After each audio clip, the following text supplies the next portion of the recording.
Everyone. I am calling in from Scottsdale, Arizona. As you can see, this is not the typical studio setup, nor is it my office. I don't know what this is. From a distance, it kind of looks like those badges that the generals and the colonels receive for all of their military battles. Yeah, I'm in a hotel, and I'm happy to be here. I'm in Scottsdale, Arizona. Just landed and then got out to my hotel not too long ago. I'm here for the Faith and Life Conference, which is going to be held at Providence Orthodox Presbyterian Church tonight.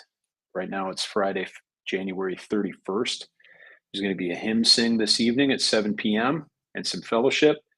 Then tomorrow, Saturday, February 1st, the conference sessions will begin, and the conference is going to go on from 9 to 4. In the first talk, Jonathan Cruz is going to speak on the what of worship. Then in talk 2, I'm going to speak on the where of worship, speaking about the spiritual heavenly realities of corporate worship. Then Jonathan will be speaking about the shape of worship in talk 3. And then finally, I'm going to conclude with the how of worship, how to prepare for and participate in corporate worship. So I'm excited about that. Looking forward to it. And getting ready. I've got to go over my addresses again sometime if I have time. It's always one of those things where they're never done, right? You can always improve them, make them better, and do what you will. But regardless, I'm excited to be here. I see people starting to pop into the chat room. Thank you very much. I'm going to try to stay on top of that. It's just me today, unless somebody pops in. I haven't shared the link with any of our faculty or anything. But I'm looking forward to talking at least for a few minutes. We've got Max in the chat room. Greetings, Max. Yeah, France. Okay, Max is hoping that I'll come to France. I'd love to. I've never been. If I come to France, I'm certainly bringing Ryan, Noah. People may not know Ryan is fluent in French. Not only that, he used to live in France and used to teach English in France a long time ago. So it certainly would want my wingman there helping me around and making sure that I was always up on the latest hip slang and all that sort of thing. So if you know French, you ever run into Ryan Noah, start speaking to him in French. It's like a whole other mode of existence to see all of his energy and passion come through in the French language. It's like next level. So we love that. We love that about Ryan. I'm going to go through a few things. I mentioned the conference. I'm excited about that. If you're in the Phoenix area, Scottsdale, anywhere close, and you're watching this or could get to Scottsdale tomorrow, we'd love to have you. The church is great, and we had such a great time last year. I moderated a small little panel of some folks last year at their conference. I'm happy to be back actually speaking, and we'd love to have you. We'd love to have you and get to know you, get to talk to you.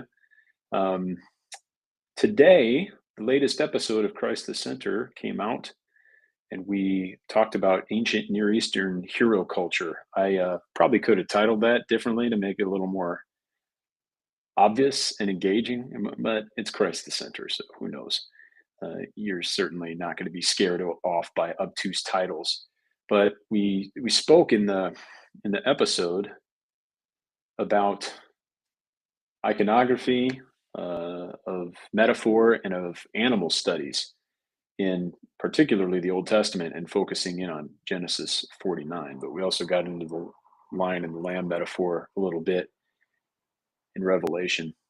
I'm noticing the website that for some reason the embed isn't working, unfortunately. The YouTube page, when I go in and I edit this page, the embed is working.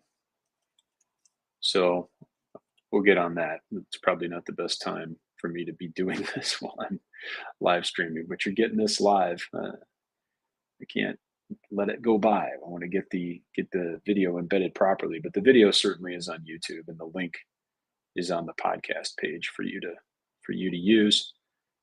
YouTube and WordPress are odd sometimes, especially when you're working with posts that are scheduled and not yet published. Then if you embed the YouTube video into the post and schedule the post in advance, sometimes it it totally flakes out. It doesn't work well at all. I don't know why that is. It's really frustrating. But alas, let's try this. All right, we're going to get this up one way or the other. So in this episode, I was able to speak with Dan Svensson and Michael Seifert. I hope you enjoyed it. If you haven't seen it yet, make sure you head on over and download the video or the audio, whatever, to make sure that you can listen and pay attention. It's a really, really good conversation, and I enjoyed speaking with these brothers. Of course, Dan is a Presbytery mate of mine. Michael used to be, but then our presbytery, the OPC's Presbytery of the Midwest, shrank, or in a sense split. So now there's the Presbytery of Minnesota, of Wisconsin and Minnesota, and then the rest of what used to be the Presbytery of the Midwest is now the Presbytery of the Midwest. There, the video's embedded now, should be working, should be good for you. So we had a great conversation, and we talked about Jacob's prophecy about his sons. He blessed his sons, and he also provided a prophecy of the tribes. And in Genesis 49, at least three of them, several of them, include animal imagery. And speaking about that, there's a significance and a usefulness about that. And so we kind of pulled that apart and talked about this poetic blessing, its use of animal metaphors, and we unpacked the various themes of violence, power, and divine faithfulness. And Mike was able to highlight the ambivalence in biblical heroism, contrasting the lion-like strength of Judah with the paradoxical power of the Lamb in Revelation. So really, kind of the heart of the episode was to talk about how the victory that comes through Christ is counterintuitive. And often it's backwards from what the world would expect and what the world would pursue. Because the victory that we have is through the Lamb's suffering, not through physical conquest. And so I thought it was really helpful. It's a great episode that's along the lines of our biblical theological presentation and interests, and really enjoyed it, the conversation. So, well, it looks like we got some commenters that are a little upset. Frankly, if you think that about Reformed Forum, I don't understand where you're watching, buddy. So, you know, you can get lost if you'd like. If you'd like to stick around and learn something, we'd love to have you. If not, then this probably isn't the place for you. But, you know, I'm excited about what we're doing, and I'm excited about the episode that we've got coming out even next week. I recorded a couple more episodes yesterday.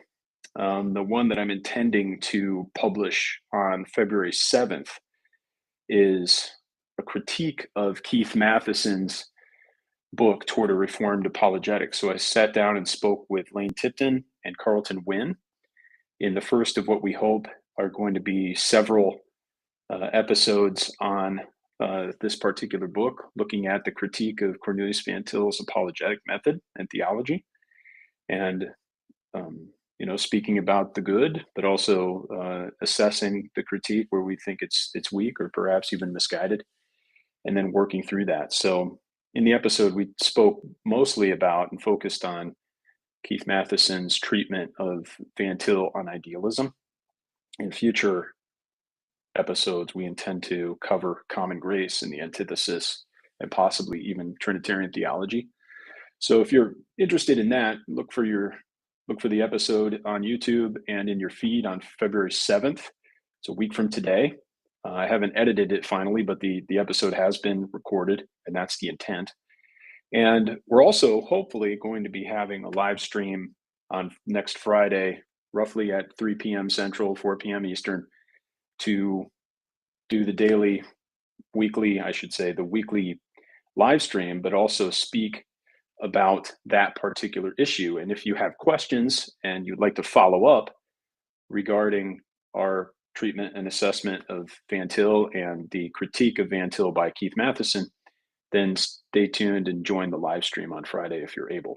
We're planning to entertain and receive questions in the live stream chat and respond to them live. And Lane has mentioned that he's able to join us. I don't know if Carlton's going to be able to make it. If he's more than welcome, we're going to try to get him on, but he's also a busy guy, but Lane says he's cleared his schedule and he's able to come. So Lord willing, we'll be able to speak about that episode. So set your watch, plan the day, whatever, midnight Eastern, that's Friday morning, midnight Eastern, or Thursday night, however you want to view it. The episode will launch on YouTube. You can watch it there. You can download it in your podcast feed if you like the audio, or just watch it on our website, and then get ready for the opportunity to ask questions live, 3 p.m. ish Central on Friday, February 7th. That's a big deal. I also recorded an episode with Brian DeFries on witness. He has a book from Crossway titled "You Will Be My Witnesses," which I really enjoyed. You should take a look at that. And Brian and I had a great conversation about missiology, but even more broadly speaking about the church and the call even of individual believers to be witnesses of Christ. So if you're interested in that, that's probably going to be coming out February 21st is the tentative schedule for that. And in between those two, the 7th and the 21st, we're hoping to record another installment of Voss Group on February 14th. So there's a lot in store. I have quite a few episodes scheduled because my travel schedule is pretty crazy this spring. So I've been trying to schedule podcasts up front to make sure that we have a pipeline, that I don't get caught in a lurch on any specific week. If I'm out of town, I can't be recording podcasts every week. I need to build up a couple in the queue to make sure that when I'm gone or if something happens, that we have something to go off Friday, because we put a new episode out 892 weeks in a row every Friday. I can't be missing one now. I got to get to 1,000. My life goal is to get at least to 1,000. Then I'm planning to take a week off, and then maybe we'll start another series of 1,000 in a row. Well, we're going to see. I want to be the Cal Ripken of Reformed podcast. Maybe I already am, but Cal Ripken, I think, got to 2,100 games or something like that. We're not going to do that. But 1,000, a millennia of consecutive podcast weeks, I think that's pretty impressive. So I'm excited about that. What else do we have in the queue? Well, I know these live streams sometimes can be a little bit inside baseball. That's kind of the point. You don't need to watch this. I don't have any guests today, so I'm a little bit talking off the top of my head and speaking about, the goings on and the nuts and bolts of what we're doing at Reformed Forum. But I also want to mention the Oklahoma City Conference. I've mentioned that a few times. We have a seminar coming up February 21st in Oklahoma City. We're going to be speaking about redemptive history. And this is really exciting because it's a special event. We have never done anything quite like this. We have an event scheduled at the Lively Hotel in Oklahoma City on Friday from 7 to 9 p.m. Friday evening, February 21st. We're going to be having a reception in the hotel and then a special podcast recording. We're going to record a podcast in person. Will be me and Jim Cassidy and Lane Tipton speaking with Marcus Menninger. Marcus is going to be speaking about redemptive historical dimensions of key biblical passages, looking perhaps at Romans 1-3, and then maybe even Hebrews 6. I just was reading his manuscript on Hebrews 6 this morning, so I'm looking forward to working through all of that. We've had plenty of conversations in the past about his writing and his ideas, and I've seen snippets, but now I have the whole manuscript. Hasn't been typeset yet, but it's going to be published with InterVarsity Press. I'm really excited about that. Actually, University Academic or IVP Academic, probably. It's same company, different imprint. To take a look for that, and I'm sure we'll have a full episode on that book when it comes out. But I've been excited to get into the nuts and bolts with Marcus on that. And then the next day, Saturday morning, February 22nd, in the same hotel, in the same room, we're going to be having a breakfast from 8 to 9 a.m. That breakfast is provided for all who register, that you can get the breakfast with us. And then following that, from 9 to 12 p.m., 9 a.m. to 12 p.m., we're going to dive into 3 teaching sessions by various Reformed Forum faculty. I'm going to lead off speaking on the theme of God has spoken. And then Lane is going to speak on the theme of the unfolding message of his son. And then Jim is going to finish off by speaking about to his people. So God has spoken, the unfolding message of his son to his people. I'm going to focus on the nature of revelation, general and special revelation, and the character and attributes of God. And Lane's going to speak about redemptive historical hermeneutics, biblical theology, how this singular message is, and from a immutable God, is revealed over time and stages. And then Jim is going to speak about um, ecclesiology and the nature of God's people as a pilgrim people. So it's going to be a unified message. This is based upon a new booklet that's going to be coming forth as part of a launch kit at Reformed Forum. On the homepage, we're going to revamp the homepage quite a bit and make it very clear and easy for newcomers to be able to get on board with a redemptive historical approach to reading the Bible. And part of that thing is going to include us providing a free launch kit to anyone who would like, where you not only get this booklet, but get a booklet on explaining what the gospel is from a redemptive historical perspective. So the full, simple kind of gospel tract, but yet one that's detailed and thorough, but not a book. It's a booklet, about 4,000 words. And then also a recommended list of courses to watch and a recommended list of reading to read if you'd like to get on board and participate in what we're doing here at Reformed Forum. So all the information for this is available online at reformedforum.org. The homepage has info on the events, and you can subscribe to our email newsletter as well for further updates about what we're doing. So I'm going to take a look at the chat now to see if we have anything else that we'd like to speak about. Mark asks, will your talks on worship be available online? I don't know. If not, then I'll certainly do something with the material and make it available one way or the other, either teach it again to the camera, write it up, or in some way, shape, or form, we'll put it out there. But I don't know if it's available online. John says he loves Reformed Forum. Thank you for that, John. So even though we have people that think we're heretics, we also have people that love us. Hopefully you don't love us because you think we're heretics. Let's see here. Oh goodness, there's a question about pet euthanasia. I don't think there is a Reformed view about pet euthanasia. Just to speak freely, I don't think it's ethically wrong. I think animals certainly are not created in the image of God. Animals don't have a soul. That can be a very controversial thing to say to some pet lovers. But there's a very clear distinction between humankind and all other creation. There is a distinction between animals and the rest of creation as well. But the biggest distinction, obviously, the unbridgeable distinction, is between God and creation, and even between God and man. But then, once we're in the realm of creation, that which is created, the biggest distinction is between human beings and everything else. I'm not involving angels in this conversation at the moment. That's something for another conversation. They're not God either. They're created. But in terms of that which is material in this world, that which has flesh and or physical substance, the hugest difference is between humankind and the rest of creation. So just to speak from the heart, not a personal experience, we had a dog named Warfield, very beloved. He was very much a part of Reformed Forum. Lots of people who came over to my apartment early on when I was at Westminster Seminary would have encountered Warfield. He was so named because he was a Cairn Terrier like Toto in The Wizard of Oz, and he had a beard that I thought looked quite like B.B. Warfield's beard. But Warfield got really old, and Warfield started to go blind and deaf, and was just having a hard time and lots of pain in his joints, and there really wasn't much of anything else we could do for him.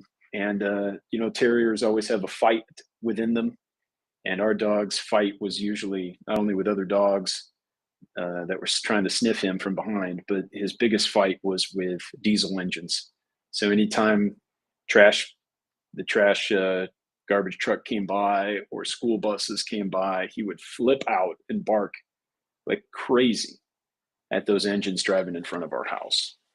And then the day came when he gave up the fight, and you could tell he had really no will to live, and he couldn't hear and see. And even if you were come up to pick him up or something, he would snip and bite at you because he was scared.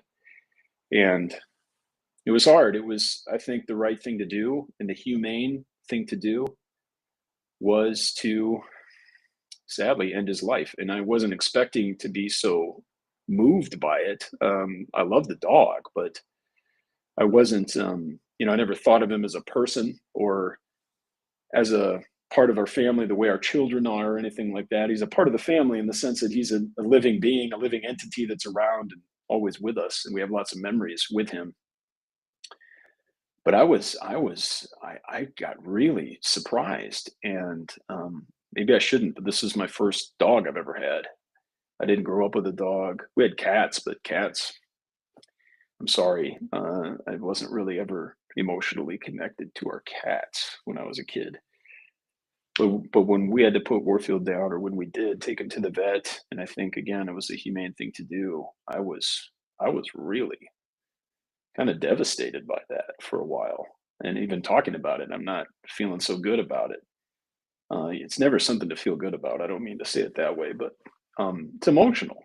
And so there's a it's a serious thing to take the life of an animal. But I think Scripture does indicate that this side of the fall, especially, that there are times and places for that. We certainly are allowed and are given animals for food. I am an avid hunter, so I have lots of thoughts about the ethics of killing.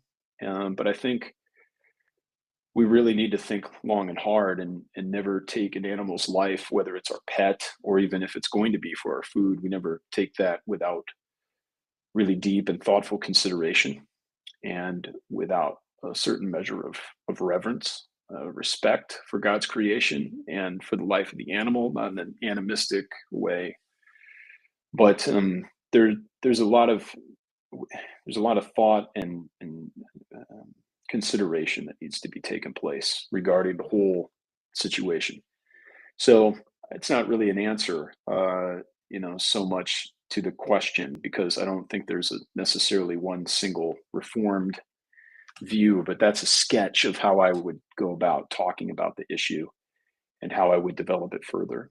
I have some stuff I've written on hunting, conservation, animal life, and image of God issues, stewardship over creation. Human beings are created in the image of God and have been given dominion and a particular authority over creation, and are called to take that dominion and express it. So I have a lot of thoughts about that, and I've written them up. And someday I might work that together into a book about the stewardship of creation, which would indeed, no doubt, include chapters and consideration about animal life and death. But we're not there, so we'll see. We'll see. I've got another comment. Are we Presbyterians or Dutch Reformed here? That's a great question. I think a lot of Presbyterians call themselves Reformed and might not know that other people don't think that we're Reformed. It depends on the context that you're in, right? Because when I became a Calvinist, I would call myself Reformed, even though I grew up Presbyterian. And that's perfectly fine. I think in one context, we are Reformed in terms of abiding by and subscribing to the theology that came out of the Reformation. But once I started to interact more closely with Continental Reformed brothers, particularly with my involvement at Mid America Reformed Seminary, and a lot of the guys there are United Reformed believers, URCNA members and ministers, and then also RCUS and RCNZ. So there's this whole other family tree that Presbyterians are different from. So the continent we're talking about, namely Europe, and then we've got the British, we've got Ireland, Scotland, Wales, England, all of these other countries on an island and islands. That's not the continent. And typically, Presbyterianism is found over there. And there's slight differences, although we are cousins on the family tree. And in many regards, a lot of us subscribe to both types of a variety of confessional statements. For me, I subscribe to the Westminster Confession of Faith and catechisms, but I also subscribe to the three forms of unity as a board member at Mid America Reformed Seminary. So there are differences, but they're harmonious. So I appreciate the question: are we Presbyterians or Dutch Reformed? So let's for the moment just be more precise. What are we here? I would say it's both. I would say I hope many of our listeners are Dutch Reformed or German Reformed or whatever Reformed. But then a bunch of them are also Presbyterians, and perhaps many are walking along a different path and coming to learn more about Reformed theology, and just learned the fact that some people draw a distinction between Presbyterians and Reformed. Very good. Okay, the bus stop asks, will there be more academic works going forward from Reformed Forum Publishing? If so, what are y'all considering? Great question, bus stop. Right now, our board at Reformed Forum has indicated that we are to focus specifically on books that have matching courses. So we're taking on new projects at the moment that are only companions to Reformed Academy courses. We have done academic titles. I'm not saying that we won't in the future, and we may have some. I have to think and search my memory that if we have some academic titles that are in the works right now, but anything that's not already in the pipeline is not presently going to get in the pipeline unless it has a corresponding course through Reformed Forum. We really want to focus on only producing things that only we can produce. And I've taken, I've expended quite a bit of effort in certain scenarios to try to find a home for other people's books that I think need to be published. And basically, if we can't find a home for a book that we feel needs to exist, we'll publish it. If it's in line with our theological program and our mission and vision. But if we could find someone to take it up, then we'd be happy for someone else to publish it if we feel that they would do a good job. So, RHB, P&R, IVP, Banner, Crossway, whatever, you name it. Insert your Reformed or Reformed-ish publishing house there. We'd be happy for things to exist. But if not, like Van Til's Trinitarian Theology, Lane Tipton's book, that was certainly right up our alley. And then we had Lane teach a course based on it. So it's also possible we might end up with an academic book, but we're going to ask that writer, the author, to teach something on that, and maybe even have an event featuring it. Scott asks, how has Dr. Minninger's views on Romans 1-3 been received? Is his dissertation accessible to someone who doesn't know Greek? Scott, that's a great question. You might have to ask him.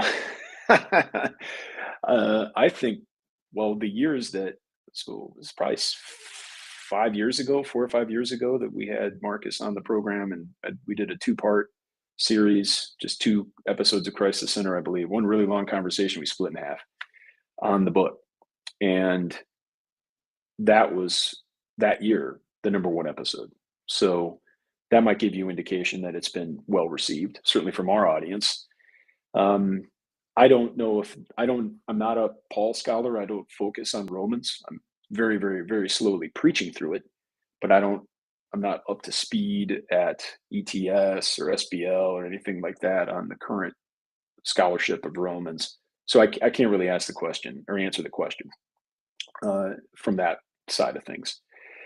My take is I don't think a lot of people know about it. He published the book with Moore Seebeck, which is a very reputable academic press, but because it's an academic press, they typically only are publishing to libraries.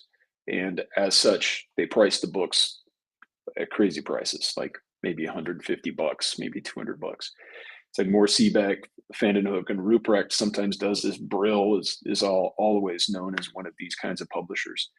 So it's difficult. So it doesn't, the book's really not accessible from an access position or just getting it.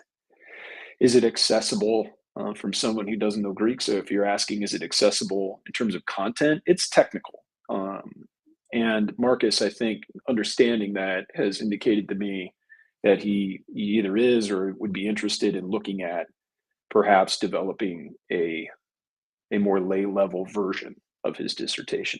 So if you think that's interesting or would like to pursue that, then let us know, and I'll pass it on to Marcus, and he'll know that there's demand. So mail at reformedforum.org would be great. Thank you, Scott. Take a couple more, and then I probably need to, I think the questions are coming in faster than I'm answering them. So I don't know how long I'm going to be here. What do you hunt, and what is your hunting rifle and your favorite at the moment? Well, I'm in Illinois, so my options are largely limited to what I can do here. I do hunt on occasion when I'm invited and able. In North Carolina, I hunt black bear there. I have done it twice, and I'm beside myself with gratitude for the opportunity to do that. But in Illinois, it's mostly white-tailed deer, and but I also hunt turkey and squirrels. And when I can, squirrels are not something I necessarily go on a trip for or schedule an appointment for. It's more or less when I'm visiting my mom or something like that, and I want to go out in the woods with the kids or something like that. We'll go hunt squirrel. But you have to have a hunting license to hunt squirrel. There is a season to hunt squirrel. People may not know that. I also hunt ducks and geese, but I I really love it and enjoy it. But I feel like my own setup isn't such that I can just get out and do it. I don't have places around me where I have permissions, and I don't have a boat. I have a kayak, but I don't have a real boat to get out on some of the public spots near me. It's great duck hunting by me in northern Illinois, by the chain of lakes especially, but I can't get out there on my own. So if there's anyone in the area who would like to waterfowl hunt, or especially um, has a setup, maybe a trailer full of goose decoys or something like that, I am all ears. And if you want to hang out, if you want to go lay in a cornfield somewhere with shotguns in the midst of a spread of decoys, and you want to invite, this is a shameless request. I have no shame in asking. If you want to invite me to come and to hunt with you, especially ducks or geese, I will entertain the idea. I can't promise I'll be there. It depends on schedule, timing, distance, and all that kind of stuff. But if you want to talk theology and they'll just lay in a blind or sit in a blind, whatever your setup is, or on a boat in a blind, and you want to talk Reformed theology while we're waiting for some ducks and geese to show up, I think that would be the greatest thing ever. That would be so great if we could combine those two worlds, like a Reformed Forum hunting excursion. Come on. Most of you are probably thinking I'm crazy and this sounds stupid, but the target market who's hearing this is also feeling the same way I'm feeling. So, brothers and sisters who are into this, let's connect. Let's get going. Let's make it happen. Okay.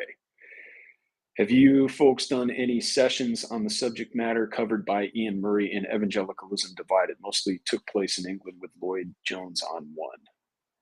No, I wish we have. I'd be interested to find a guest, maybe talk to Ian Murray, but to talk about that. I don't recall doing any episodes on that particularly. If you have any suggestions for people to talk to, that'd be fun. John, he loves that he's been going through Voss, and we have too. We've been doing it for a long time. We're not going to stop. We still have quite a few, probably a year or two's worth of Voss groups left in biblical theology. When we get done with that, we'll just pick right up and do something else, maybe the Pauline eschatology. Who knows? Let's see here. Thank you, Rents. Rents is listening. He's a young guy. Take a look at our suggested reading list, Rents. We do a search on our website, reformforum.org, and find the suggested reading list, and maybe that'll also help you pour some gas on that fire of Reformed theology burning within your belly. Do I know Koine Greek? Yes. Do I know it as well as I used to? No.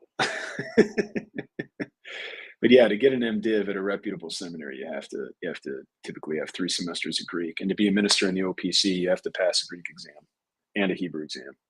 So any seminary that doesn't require Greek and doesn't require Hebrew, not worth it. At least in the U.S. I'm saying there are places where this just isn't viable to get such education, especially globally.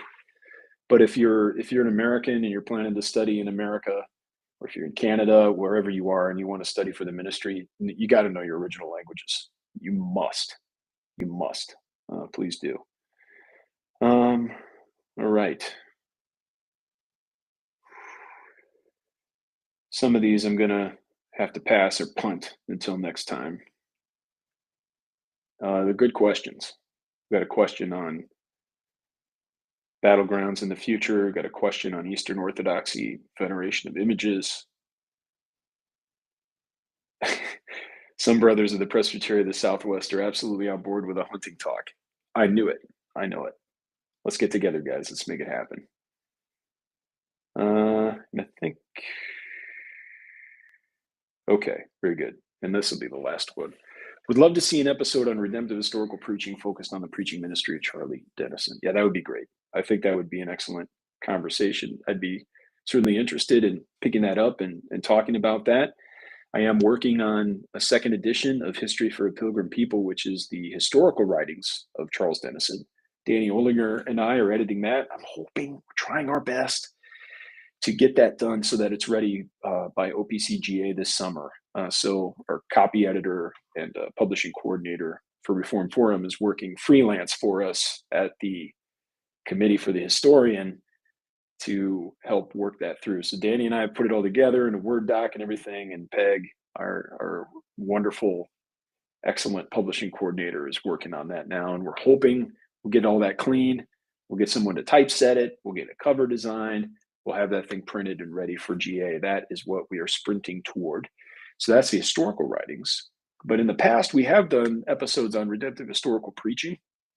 And we did have, I believe, Bill Dennison on back in the day, even to we talked to John Carrick and others. We've had some pretty wild conversations at different points. And then we have a whole podcast, an entirely other program called Proclaiming Christ that focuses on the practical aspects of preaching redemptive historically. But I get your point.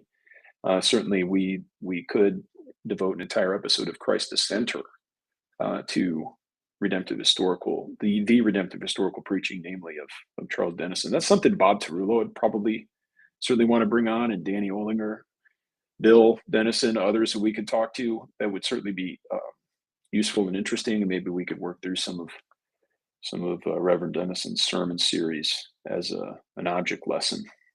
All right, very good. I would like to pick up on Eastern Orthodoxy at some point, but I'm going to need some partners for that one. It'd be good to do a deep dive on that issue, so I'm going to spare myself and spare the time and not talk about that today. But we're going to wrap things up here. I want to thank all of you for popping in for this Friday. We didn't do a live stream last week because Ryan and I were out in California for the Westminster Seminary California Conference and our meetup in Dana Point. And then I was able to preach in Laguna Niguel on Sunday. We had such a great time. The brothers and sisters in Laguna Niguel are extraordinary. The conference at Westminster, California is always solid. There's always good folks there. We really appreciate them. But we were prevented from doing a live stream. But I'm glad I got to check into the hotel early today. They let me in early, and that allowed me to sit down here with this beautiful setting. You know, I could be anywhere in the country. You wouldn't even know if I didn't tell you, because they all look the same. But I'm thankful, and I'm looking forward to this evening hanging out with the people and singing songs, hymns and songs, psalms of praise unto our God at Providence OPC in Scottsdale, Arizona. Take a look at their website and check back to reformedforum.org to see if any of these sessions are recorded and made available. I just don't know at the moment if that's the case. But thank you, everybody. This again is Friday, January 31st, 2025. We'll be back next week, Lord willing. We're planning to Friday, February 7th, for a live stream episode discussing our critique of Keith Matheson's book, Toward a Reformed Apologetics, which is his critique of Cornelius Van Til. So watch the episode when it comes out Friday. Join us live at 3 p.m. Central, 4 p.m. Eastern, and be ready to ask your questions for at least me and Lane Tipton. I'll see you then. Thank you, everybody. We'll talk soon.